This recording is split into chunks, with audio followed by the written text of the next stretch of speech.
चंबा जिला की सड़कों पर एचआरटीसी की बसें सोमवार से दौड़ना आरंभ हो गई है। सोमवार सुबह 7 बजे चंबा से शिमला के लिए पहली बस सवारियों से भरकर रवाना हुई। इस दौरान परिवहन निगम सहित निगम प्रबंधन भी बस अड्डे पर मौजूद रहा और व्यवस्थाओं का जायजा लिया। बसों के रवाना होने से पूर्व सैनिटाइजेशन का कार्य किया गया और चालकों व परिचालकों को सुरक्षा संबंधित आदेश भी जारी किए गए।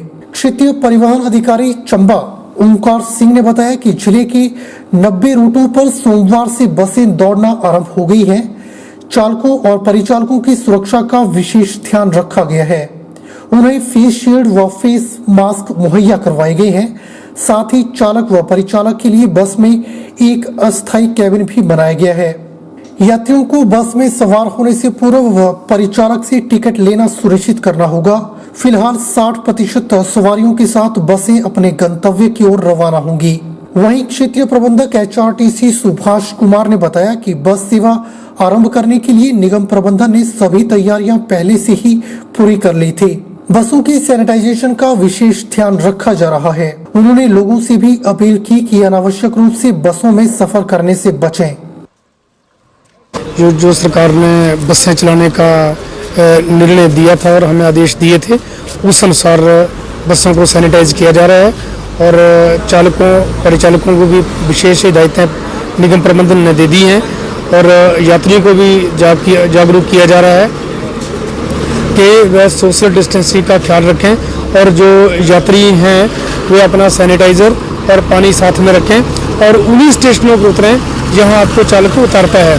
तो जो कोविड-19 के हमें सरकार से आदेश हुए थे, उसके तहत आज तक अभी तक हमारी इस वक्त 11 गाड़ियाँ जा चुकी हैं और जिसमें एक लंबे रूट की सवारी सर्विस थी जो चंबा उसमें 18 सवारी यहाँ से गई हैं।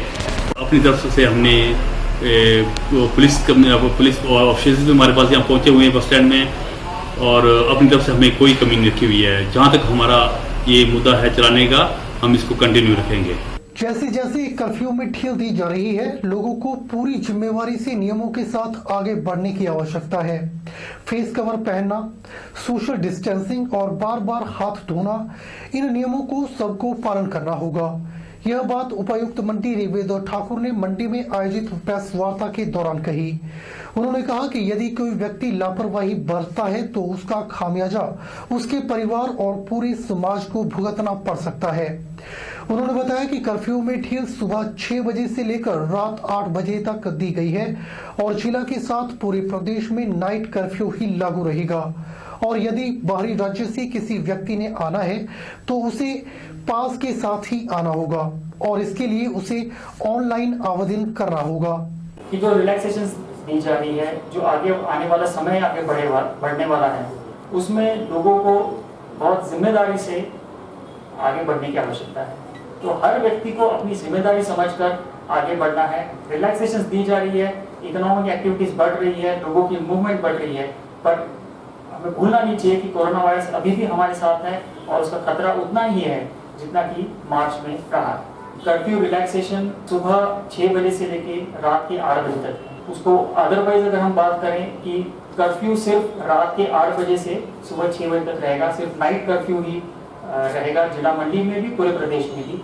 सुबह 6 बजे से लेकर रात के 8 बजे तक लोग अपने घरों से बाहर निकल सकते हैं, गाड़ियों में ट्रैवल कर सकते हैं। दूसरा जो मेन रिलैक्सेशन दी गई है वो इंटर डिस्ट्रिक्ट अब जो मूवमेंट है वो बिना पास के हैं, तो लोग एक जिले से दूसरे जिले में बिना पास के जा सकते हैं। तो आज सुबह से हमने अपने बॉर्डर्स पे जितने भी पोस्ट लगाए थे वो सारे के सारे हटा दिए हैं। अब पूरी हिमाचल में मूवमेंट फ्री है, विदाउट पास है, तो लोग इसका फायदा उठा सकते हैं और रिस्पॉन्सिबली इसको यूज कर सकते हैं। बाहर के राज्य से अभी अगर किसी ने हिमाचल में आना है तो वो पास के साथ ही आना है, जिसके लिए लोग जो हिमाचल की बीआईटी की साइट है कोविड-19 ई पास, उस पर अप्लाई कर सकते हैं और पास के साथ ही वो यहाँ पर आए। जो इंस्टीट्यूशनल क्वारंटाइन है वहाँ पर सिर्फ कोविड-19 इन्फेक्टेड सिटीज है, यहीं से अगर लोग आ रहे हैं तो उनको इंस्टीट्यूशनल क्वारंटाइन में रखा जाएगा। अन्यथा बाकी कोई भी हिमाचल के बाहर से अगर आ रहा है तो उसको होम क्वारंटाइन में रखा जाएगा। अगर कोई बाहर से व्यक्ति आ रहा है और उसके अगर सिम्टम्स हैं, सिम्टोमेटिक है वो व्यक्ति, तब उसको उस सूरत में भी उसको इंस्टीट्यूशनल क्वारंटाइन में रखा जाएगा, जिसमें कि चेक्स हिमाचल के बॉर्डर पे ही होंगे। वहीं पर उनको जो क्वारंटाइन जैसे पहले करते थे उस तरह से क्वारंटाइन करेंगे। अगर व्यक्ति असिम्टोमेटिक है, कोई लक्षण नहीं है, तो वो वहां से अपने घर आ सकता है और उसमें होम क्वारंटाइन हो सकता है। तो 8 के बाद ही यहाँ पर मंदिर और इस तरह से खुलेंगे, जिसमें प्रदेश सरकार ने गाइडलाइंस इशू की है कि department of language and culture specific guidelines issue करेंगे।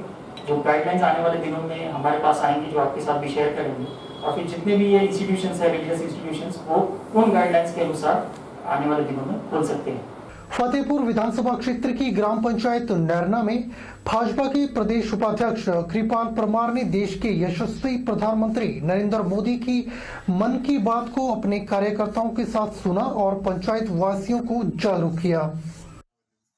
कोरोना वायरस की रोकथाम के लिए लॉकडाउन के बीच प्रधानमंत्री नरेंद्र मोदी ने रविवार को 65वीं बार मन की बात की।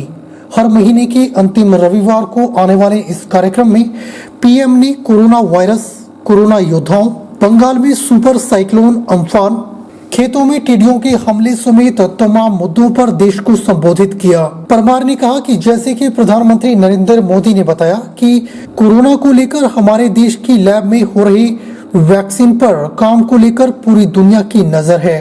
कोरोना पर बिल्कुल भी ढिलाई नहीं बरतनी चाहिए। इसके खिलाफ भारत मजबूती से लड़ाई लड़ रहा है।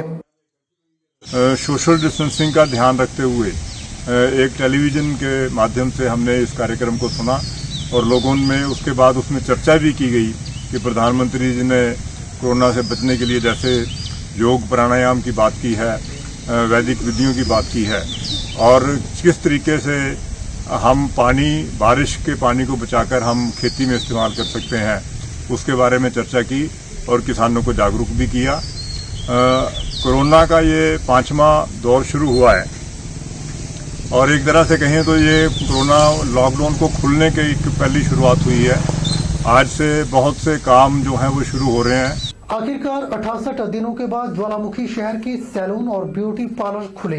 इनकी संख्या 10% ही रही क्योंकि प्रदेश सरकार की गाइडलाइंस के मुताबिक सैलून संचालक अपनी दुकानें खोलने की स्थिति में नहीं है। दुकानों के पास व्यवस्था जुटाने के लिए रुपए ही नहीं है। कुछ लोगों ने दुकानें खोली लेकिन वे ग्राहकों का इंतजार करते हुए देखे गए। कुल मिलाकर पहले आम दिनों की अपेक्षा 5% ग्राहक भी इन सैलून पर नहीं पहुंचे। आपको बता दें कि प्रदेश सरकार ने सैलून और पार्लर के लिए नई गाइडलाइन जारी की थी, जिसमें सभी hair salon centre, beauty parlour में सर्विस देना जरूरी किया है। यानी सैलून संचालकों को हर ग्राहक को अलग तौलिया, मास्क, फेशियल, सैनिटाइजर उपलब्ध करवाना होगा। सर्दी जुकाम से पीड़ित सैलून में कटिंग, स्पा, शेविंग कराने नहीं जा पाएंगे। वो सरकार के दिए निर्देशों के अनुसार कर रहे हैं। हर एक ग्राहक कस्टमर का जो है हम लोग एंट्री कर रहे हैं और औजारों को सैनिटाइज अच्छी तरह करके फिर काम कर रहे हैं। आगे जो सरकार का दिशा निर्देश उनका पूरा पालन कर रहे हैं। हिमाचल प्रदेश पथ परिवहन निगम के जोगिंद्रनगर बस डिपो को अनलॉक के भाग 1 में पहले दिन बसें दौड़ाना बड़े घाटे का सौदा हुआ है। अनुमानित 2 लाख रुपए के नुकसान का आकलन किया गया है।